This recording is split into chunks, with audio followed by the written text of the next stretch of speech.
छत्तीसगढ़ का रायगढ़ जिले का एक बहुत चर्चित मामला जो काफी सुर्खियों में रहा और साथ में अभी भी बहुत ही इस मामले में गर्मा गर्मी का माहौल चल रहा है, क्योंकि कई बड़े सारे आरोप लग रहे हैं कि आखिरकार संदिग्ध परिस्थितियों में संजय बघेल को जेल से बाहर निकाला गया था और हॉस्पिटल पहुंचने के बाद उनकी जीवन समाप्त हो गई।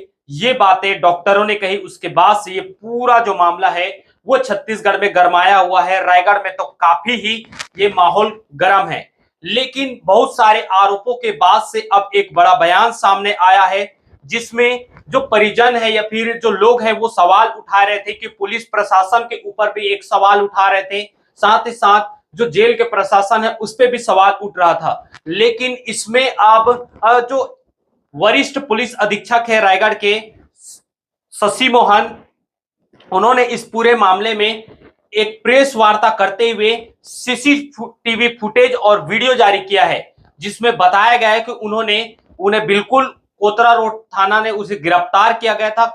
आज से कुछ दिन पीछे की बात है, उन्हें गिरफ्तार कर जेल लाया गया था, लेकिन उनके साथ कोई मारपीट नहीं की गई है। उसकी पूरी सीसीटीवी फुटेज और वीडियो उन्होंने जारी किया है, जिसमें जो विचाराधीन कैदी था या फिर जो आरोपी है जिसको शराब के मामले में संजय बघेल को गिरफ्तार किया था, वो थाना कैसे आया और वो थाने में कब तक रहा और उनके साथ क्या क्या कुछ हुआ, तमाम चीज को लेकर जब वो थाना आते हैं तो उसे बकायदा बैठाया जाता है, जो तस्वीर दिखाई जा रही उसके आधार पे।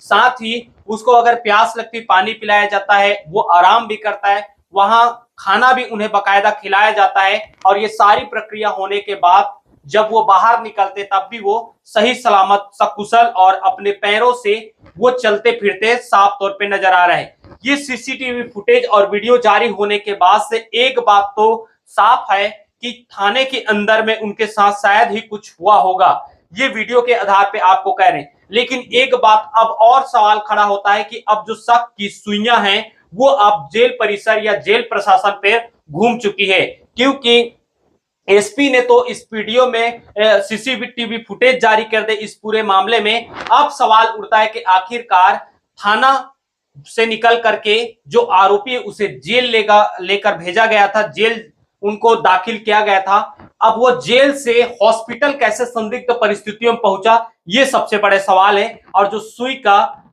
इशारा है अब वो जेल प्रशासन की ओर पहुंच गया है। फिलहाल आपको बता दें कि ये जो एसपी ने जो प्रेस नोट जारी किया उसमें यह भी बताया गया कि जो परिजनों ने पैसे का आरोप लगाया गया था कि 40,000 रुपए पैसे का डिमांड किया गया, लिया गया, तो उस पूरे मामले में एक प्रधान आरक्षक और एक आरक्षक को निलंबित कर दिया गया है और उस पर जांच कमेटी बैठा दी गई है। फिलहाल आपको बता दें, प्रधान आरक्षक है श्यामदेव साहू और आरक्षक हैं शंभू चौहान, इन दोनों को निलंबित कर दिया गया है। लेकिन इसके बाद से एक बात और सवाल खड़ा होता है कि अगर इस पूरे मामले को निष्पक्ष रूप से जांच किया जाए तो बहुत ही आसानी से ये सामने आ सकता है इसकी सच्चाई की आखिर उनके साथ क्या हुआ है। जिस तरीके से एसपी शशि मोहन ने, जो वरिष्ठ एसपी है, उन्होंने एक सीसीटीवी फुटेज को जारी किया है, ठीक उसी तरीके से अगर जेल प्रशासन भी अगर जारी कर देता है तो ये बात शायद सामने आ जाए कि उनके साथ जेल में कुछ घटना हुई है या नहीं हुई है। फिलहाल जारी नहीं होने के बाद से और कई भी तरह के सवाल और शक खड़े हो रहे हैं, क्योंकि अगर जारी नहीं, अगर उनके साथ कुछ हुआ नहीं तो जारी करने में क्या दिक्कतें हैं। फिलहाल ये पूरा जांच का विषय और बहुत ही गंभीर मसला है, इस पे पूरी जांच कमेटी बैठाई गई है। लेकिन क्या आपको भरोसा होता है कि गरीब परिवार को कोई न्याय मिलता है? क्योंकि यहाँ बातें कही जाती है कि जब न्याय की बारी आती है तो गरीबी और अमीरी भी देखी जाती है, और इन दोनों में बहुत ही एक बड़ा फर्क है। गरीब का कोई नहीं सुनता, लेकिन अमीर के हर कोई सुन लेता है। फिलहाल देखना होगा, न्यायपालिका पे, न्याय व्यवस्था पे भरोसा है। उम्मीद है कि संजय बघेल को बिल्कुल इस पे न्याय मिलेगा, लेकिन कब तक ये जांच पूरा हो पाता है ये देखने वाली बात होगी। फिलहाल तब तक के लिए आप हमारे साथ बने रहें और आपको ज्यादा से ज्यादा इस पूरी खबर की अपडेट देते रहेंगे। उसके लिए आप चैनल को सब्सक्राइब करें, ज्यादा से ज्यादा इस खबर को आप शेयर करें।